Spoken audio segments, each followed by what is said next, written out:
नमस्कार। जय हिंद दोस्तों। समसामयिक की करंट अफेयर्स का अध्ययन कर रहे थे, जिसके अंतर्गत हम लोग जून माह का क्रॉनिकल पढ़ रहे थे। और आज का जो टॉपिक है वह है आर्थिकी।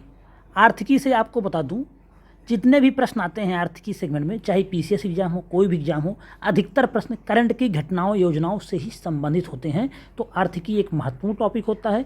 हम लोग इसका पहला टॉपिक देखते हैं। भारत का सबसे बड़ा व्यापारिक भागीदार कौन बना है? अमेरिका बना है। महत्वपूर्ण फैक्ट है, चीन को पीछे कर अमेरिका बीते वित्त वर्ष 2022-23 में भारत का सबसे बड़ा व्यापारिक साझेदार बन गया है। आगे बात करते हैं। वित्त वर्ष 2022-23 में भारत की अमेरिका में निर्यात में 2.81% की वृद्धि हुई और यह कितना पहुंच गया? 78.31 अरब डॉलर हो गया। आगे बात करें आयात के बारे में, तो इस दौरान 16% की वृद्धि हुई आयात में और यह कितना पहुंच गया? 50.24 अरब डॉलर। फिर भी आप देख रहे हैं करीब 26 अरब डॉलर के आसपास भारत का व्यापार लाभ है अमेरिका के साथ, सरप्लस है भारत का इसके साथ। तो सबसे बड़ा व्यापारिक भागीदार अमेरिका बना। वहीं चीन के साथ व्यापार घाटा देख लिया जाए एक नज़र में, तो भारत का सबसे अधिक व्यापार घाटा चीन के साथ होता है। यह फैक्ट याद रखिए। 2022-23 में यह 83.2 अरब डॉलर हो गया, जो पिछले वर्ष 72.91 अरब डॉलर था। तो ये सरकार काफ़ी कुछ कम करने की कोशिश कर रही थी चीन के साथ व्यापार घाटे को, लेकिन करने में सफल नहीं हो पाई है और इस सरकार में भी लगातार चीन के साथ व्यापार घाटा बढ़ते हुए चला जा रहा है। एनसीएलटी और फ्यूचर रिटेल में कुछ विवाद हुआ है, छोड़ देंगे इसको।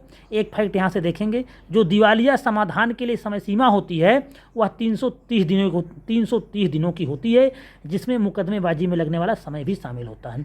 वैश्विक कंप्यूटर सेवाओं का निर्यात के बारे में बात करें, इसमें भारत की हिस्सेदारी वर्तमान में पूरे विश्व में कंप्यूटर के क्षेत्र में सेवाओं की निर्यात की हिस्सेदारी में भारत का 11% का हिस्सा है। और सबसे अधिक कंप्यूटर सॉफ्टवेयर का निर्यात हम लोग किसको करते हैं? अमेरिका को करते हैं। उसके बाद यूरोप को किया जाता है। आगे हम लोग बात करते हैं, जो महत्वपूर्ण फैक्ट होगा हम लोग सिर्फ उसी को पढ़ेंगे। भारत का विदेशी मुद्रा भंडार बढ़ के कितना हो गया है? 584.575 अरब डॉलर। और यह कब की घटना है? तो 7 अप्रैल को। कि अगर कोई पूछेगा कि अप्रैल 2023 में भारत का विदेशी मुद्रा भंडार कितना है, तो वह है 584.755 अरब डॉलर। महत्वपूर्ण फैक्ट है, याद रखेंगे। आगे हम लोग बात करते हैं, भारत सबसे तेज़ी से बढ़ती हुई अर्थव्यवस्था वाला देश है। कौन कह रहा है? यह अंतर्राष्ट्रीय मुद्रा कोष कह रहा, IMF। और या IMF के अनुसार भारत विश्व की सबसे तेज़ी से बढ़ती हुई अर्थव्यवस्था है। इतना जानिए और कुछ जानने की आवश्यकता नहीं है। आगे बात करें, भारत यूनाइटेड किंगडम को पीछे छोड़कर विश्व की 5वीं सबसे बड़ी अर्थव्यवस्था बन गया है। जीडीपी विश्व की भारत की 5वीं सबसे बड़ी जीडीपी वाला देश है भारत। अमेरिका का पहला स्थान है, चीन का दूसरा, जापान तीसरा, जर्मनी चौथा स्थान है। आरबीआई द्वारा प्रवाह पोर्टल लॉन्च किया गया है। पोर्टल से प्रश्न आ जाते हैं, महत्वपूर्ण हो सकता है।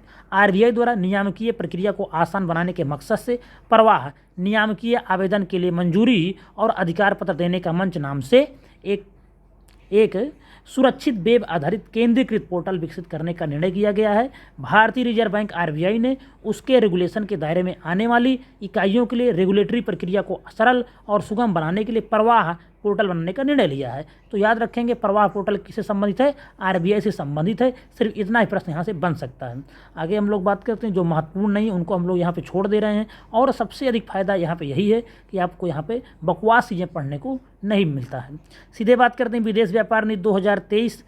तो 31 मार्च 2023 को नई दिल्ली में विदेश व्यापार नीति जारी करते हुए इस वर्ष एक्सपोर्ट बढ़कर 750 मिलियन डॉलर के स्तर तक पहुंच गया है। 2030 तक एक्सपोर्ट को बढ़ाकर 2 ट्रिलियन डॉलर तक पहुंचाने का टारगेट किया गया। यह फैक्ट याद रखेंगे, भले हमने इसको काट दिया है, लेकिन ये जो विदेश व्यापार नीति 2023 है, इसके बारे में जानते रहे। प्रश्न आ सकता है कि विदेश व्यापार नीति हाल ही में कब घोषित की गई है? 2022 में, 21 में, 23 में। तो 2023 में आई है विदेश व्यापार नीति FTP। FTP 2023 के नाम से जानते हैं हम लोग। इसमें एक लक्ष्य रखा गया है कि 2030 तक विदेशी जो निर्यात है अपना, उसे 2 ट्रिलियन डॉलर तक पहुंचाना है। यही प्रश्न पूछा जाएगा। या तो ये पूछा जाएगा कि 2 ट्रिलियन डॉलर का लक्ष्य कब तक रखा गया निर्यात को, तो वह है 2030 तक। या यह पूछा जा सकता है 2030 तक निर्यात को कितना तक लक्ष्य रखा गया है, तो 2 ट्रिलियन डॉलर या 200 बिलियन डॉलर। याद रखेंगे। ये FTP 2022 की प्रमुख बातों को देखते हैं, तो यह नीति 1 अप्रैल 2023 से लागू हो गई। लक्ष्य इसका, सरकार का लक्ष्य वर्ष 2030 तक भारत के समग्र निर्यात को 2 ट्रिलियन अमेरिकी डॉलर तक बढ़ाना, जिसमें वस्तु एवं सेवा क्षेत्रों का समान योगदान होगा। और एफटीपी की कुछ मुख्य 4 स्तंभों पर आधारित है।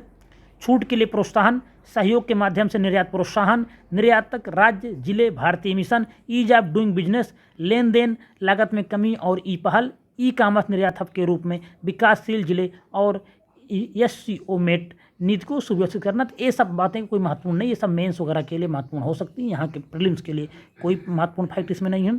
निर्यात उत्कृष्टता के शहर, मौजूदा 39 शहरों के अलावा फरीदाबाद, मिर्ज़ापुर, मुरादाबाद और वाराणसी को निर्यात उत्कृष्टता शहर के रूप में नामित किया गया है। अब बढ़ के कितना हो गए, 43 निर्यात उत्कृष्टता शहर भारत में हो गए हैं, याद रखेंगे। हाल ही में कौन जोड़ा गया है, मिर्ज़ापुर, मुरादाबाद, वाराणसी और फरीदाबाद। उद्योगों को प्रोत्साहन और छूट प्रदान करना इसका लक्ष्य होता है। नई विदेश व्यापार नीति में डिजिटलाइजेशन पर फोकस किया गया है। भारतीय रुपये में विदेशी व्यापार को बढ़ावा देने के लिए कार्य किया जाएगा इसमें। आगे बात करते हैं, कुरियर सेवा के माध्यम से होने वाला निर्यात की वैल्यू लिमिट को 5 लाख रुपए से बढ़ाकर 10 लाख रुपए प्रति खेप कर दिया गया है। एक्सपोर्ट हब बनाकर राज्यों और जिला स्तर पर निर्यात बढ़ाने पर ध्यान दिया जाएगा। जो कुरियर सेवा के माध्यम से होने वाला निर्यात की वैल्यू लिमिट लगाई गई थी, 5 लाख रुपए पहले थी, अब इसे बढ़ाकर 10 लाख कर दिया गया है। वाणिज्य विभाग का पुनर्गठन किया जाएगा, जिससे इसे भविष्य में आने वाले बदलावों के लिए तैयार किया जा सके। परिधान और वस्त्र क्षेत्र के लिए विशेष अग्रिम प्राधिकरण योजना भी ATP में है, FTP में है, ATP यहाँ लिख दिया है, FTP में है। डेयरी सेक्टर को औसत निर्यात दायित्व बनाए रखने में छूट दी गई है। FTP 2023 ई कॉमर्स हब की स्थापना पर बल देता है, जिसके अंतर्गत बुनकरों, परिधान निर्माताओं, रत्न और आभूषण डिजाइनरों को उच्च निर्यात की सुविधा प्रदान करने के लिए ई कॉमर्स प्लेटफॉर्म से व्यापार स्तर पर जोड़ा जाएगा। तो ये सब कुछ महत्वपूर्ण बातें मुख्य परीक्षा वगैरह में लिखा जा सकता है। आगे हम लोग बात करते हैं, अगर कुछ और महत्वपूर्ण फैक्ट होगा तो उसी को देखेंगे, बाकी सब छोड़ देंगे।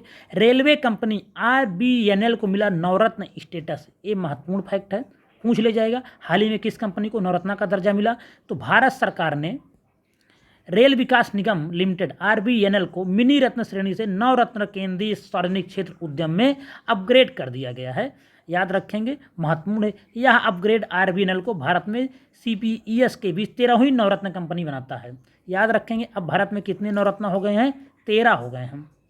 तो इस तरह से यह भी फैक्ट बहुत महत्वपूर्ण है। तो आज के लिए आर्थिकी बस इतना ही था, वीडियो यहीं पे समाप्त हो रहा। अगर वीडियो को पसंद आए तो जरूर लाइक करें, कुछ भी कहना है तो आप कह सकते हैं कमेंट में, और अगर अभी तक चैनल को सब्सक्राइब नहीं किया तो सब्सक्राइब जरूर कर लें। धन्यवाद।